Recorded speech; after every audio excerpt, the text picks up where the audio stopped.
Well, the Trump administration is suspending the green card lottery program that allowed the shooting suspect into our country in the first place.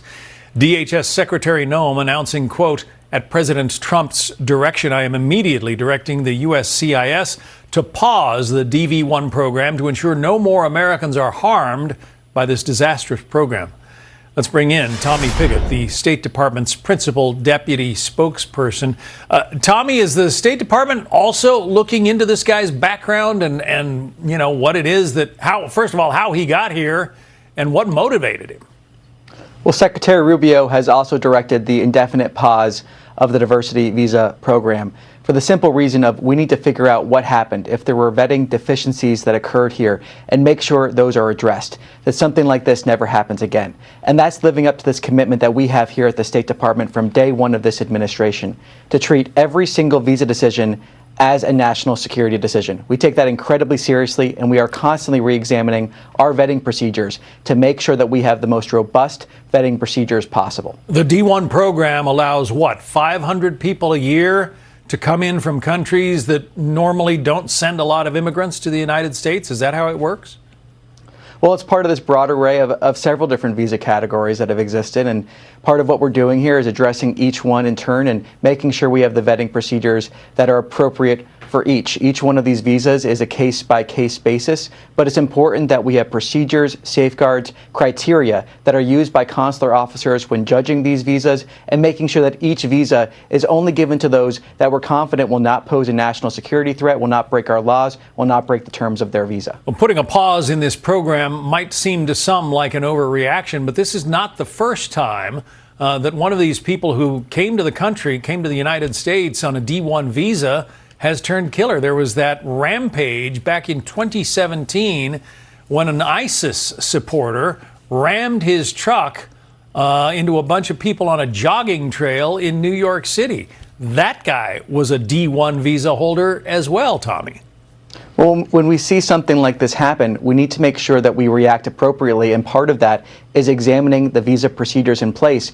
And while we're examining those procedures, we need to pause that program to make sure that if there are deficiencies, that those deficiencies don't remain while we're still processing these visas. I think the American people, when they see something like this happen, want us to take a pause, want to look at this with careful consideration, and then move forward. This is a program that the president has opposed for a very long time. And fundamentally as well, when we're looking at visas in general, we cannot have an era of mass migration. We need to have policies in place that put the American people first. So we're taking pauses across visa categories, suspending different visa issuances for countries where we have screening deficiencies, for example. We're taking this incredibly seriously at the State Department.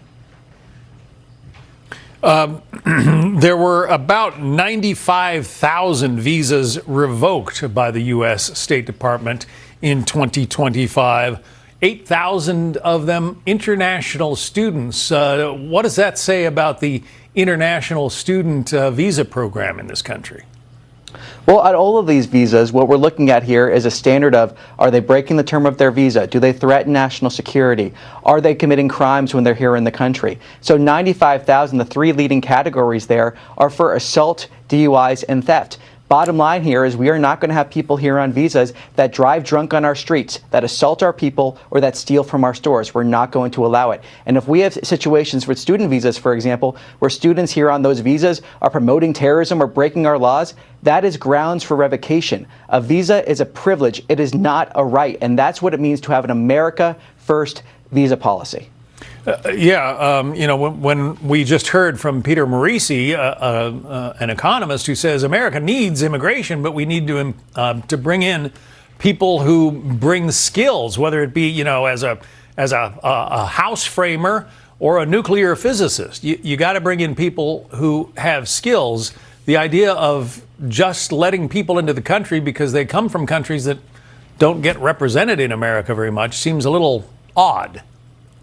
Yeah, I mean, 100%. And we're talking about going from an era in the last administration where we had hundreds of thousands of people coming into this country every single month, either legally or illegally. You cannot sustain that type of program. Hundreds of thousands of people coming into this country every single month and assume their safety there, assume we have the proper vetting criteria. As the Secretary has indicated, that type of volume, it's often impossible to have that type of vetting criteria that the American people expect. So we're putting an end to the era of mass migration. We're going to make sure that we have an America First visa policy, that we're taking national security incredibly seriously. And fundamentally, visa security is border security. Of course, we think of the southwest border when we're talking about border security, but we need visa policies that are also contributing to that border security and not allowing people into this country that are going to break our laws, abuse our system, or violate the terms of their visa. Yeah, because visa overstays are a huge part of the illegal immigration problem. Tommy 100%, yes.